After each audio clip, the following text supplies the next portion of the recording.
Guys, welcome back to my YouTube channel.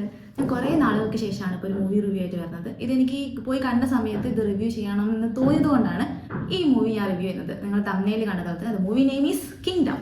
இந்த மண்ணிலேயே ஏதோ பிரச்சனை இருக்கு. மனுஷங்களை கூட ராட்சசர்களா மாத்திடுது. இப்போ அவ என்னடான்னா இந்த ராட்சசர்களுக்கெல்லாம் ராஜாவாயிட்டான். ഇതൊരു മസ്റ്റ് തിയേറ്റർ വാച്ച് മൂവിയാണോ? അത് ഞാൻ പറയുന്നതിന് മുന്നേ തന്നെ നമുക്കിതിൻ്റെ പിന്നിലുള്ള ഓരോരുത്തരും ചെയ്തിരിക്കുന്ന ഓരോ പാർട്ട് ഞാൻ എന്ന് എക്സ്പ്ലെയിൻ ചെയ്തരാം. ഗൗതമാണ് ഇതിൻ്റെ സംവിധായകൻ വരുന്നത്. നമ്മളുടെ ജേഴ്സി മൂവിയുടെ സംവിധാനം. ജേഴ്സി അറിയാലോ, ജേഴ്സി ആ ഒരു കാലഘട്ടത്തിൽ ഇറക്കിയത് കൊണ്ട് തന്നെ തിയേറ്ററിൽ ഫ്ലോപ്പ് ആണെങ്കിലും OTT-ൽ വൻ വിജയമായിരുന്നു.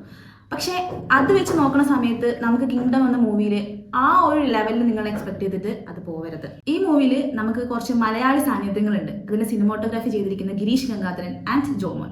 ഇവർ മാത്രമല്ല, അതിൻ്റെ ഈ കിങ്ഡം എന്ന മൂവിയിലെ മെയിൻ വില്ലൻ, നമുക്കെല്ലാവർക്കും ദേഷ്യം തോന്നുന്ന ഒരു ക്യാരക്ടർ വില്ലൻ വെങ്കിടേഷിൻ്റെ റോളാണെങ്കിൽ അബ്സല്യൂട്ട്ലി അവൻ കൊടുത്തിരിക്കുന്ന റോള് പക്കയായിട്ട് ചെയ്തിട്ടുണ്ട്. നമുക്ക് എല്ലാവർക്കും ഒരു വില്ലനെടുത്ത് ദേഷ്യം തോന്നുക എന്ന് പറയുന്ന സമയത്ത് ആ വില്ലൻ റോള് അത്രയും ആപ്റ്റായി ചെയ്തുകൊണ്ടായിരിക്കും. ആൾക്ക് ഒരു ഹാറ്റ്സ് ഓഫ്. നല്ല രീതിക്ക് പക്കയായിട്ട് ആൾ ചെയ്തിട്ടുണ്ട്. നമുക്ക് ഫസ്റ്റ് ഹാഫ് നല്ല രീതിക്ക് ലാഗ് അടിക്കും. പക്ഷേ ചിലർക്ക് ഫസ്റ്റ് ഹാഫ് ആയിരിക്കും ഇഷ്ടപ്പെടുക. എനിക്ക് പക്ഷേ ഫസ്റ്റ് ഹാഫ് അത്ര ഇഷ്ടപ്പെട്ടില്ല. ഭയങ്കര ലാഗായിരുന്നു. പിന്നെ ക്ലൈമാക്സിലേക്ക് വേറെ നമുക്കൊരു എക്സ്പെക്റ്റഡ് മൂവിയാണ്, എക്സ്പെക്റ്റഡ് ക്ലൈമാക്സ് ആണ് വരുന്നത്. സോ അതുകൊണ്ട് തന്നെ നമ്മൾ എക്സ്ട്രാ ഓർഡിനറി ആയിട്ടൊന്നും അതിൽ ചിന്തിച്ച് കൂട്ടേണ്ട ആവശ്യമില്ല.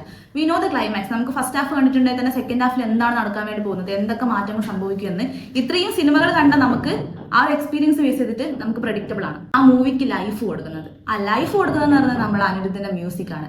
അത് പക്ഷേ ആ പല സിറ്റുവേഷൻസിലും ആ മ്യൂസിക് വരുന്ന സമയത്ത് ചില സമയത്ത് നമുക്ക് രോമാഞ്ചം വരും, ചില സമയത്ത് ഇവിടെ ഇപ്പോൾ ഈ മ്യൂസിക് ഇടേണ്ട ആവശ്യം ഉണ്ടായിരുന്നോ അങ്ങനെ ഒരു തോട്ടില്ലേ, അങ്ങനെ ഒരു തോട്ട് വരും. And the main actor Vijay Deverakonda അഭിനയിച്ച പല മൂവികളും ഹിറ്റും പല മൂവികളും ഫ്ലോപ്പും ആയിരിക്കുന്ന ഒരു നടനാണ്. ആളുടെ മാക്സിമം കിങ്ഡത്തിൽ ആൾ കാഴ്ചവെച്ചിട്ടുണ്ട്. നമുക്ക് ആ ഒരു അപ്പിയറൻസ് ഉണ്ടല്ലോ, പല ചേഞ്ചസ് ഉണ്ട്, പല രീതിയിൽ സ്ട്രെയിൻ എടുത്ത് ചെയ്യേണ്ട പല പോർഷൻസ് ഈ മൂവിയിൽ വരുന്നുണ്ട്.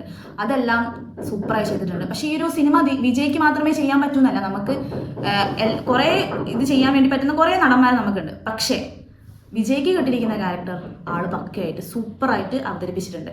സോ ഇതിലെ നായകൻ ആൻഡ് വില്ലൻ വാസ് സൂപ്പർ. നമുക്ക് വേറെ ഒന്നും പറയാനില്ല അവരെ കുറിച്ചിട്ട്.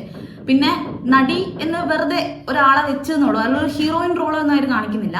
പിന്നെ ഇതിലെ നായകൻ ഈക്വലായിട്ട് തന്നെ വേറൊരു നടൻ വരുന്നുണ്ട്. അതൊരു കന്നഡ തെലുങ്ക് നടനാണ്, സത്യദേവിനെ കുറിച്ച് പറയുകയാണെങ്കിൽ ആൾക്കും കൂടുതലായിട്ട് അഭിനയിച്ച് ഫലിപ്പിക്കേണ്ട പോർഷൻസ് ഒന്നും ഇല്ലാത്തതുകൊണ്ട് തന്നെ ആൾ നീറ്റായി ചെയ്തിട്ട് പോയിട്ടുണ്ട്.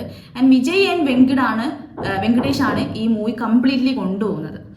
പിന്നെ ഞാൻ തുടക്കത്തിൽ ചോദിച്ചിട്ടുണ്ടായിരുന്നല്ലോ, ഇതൊരു മസ്റ്റ് തിയേറ്റർ വാച്ച് മൂവിയാണോ എന്ന്.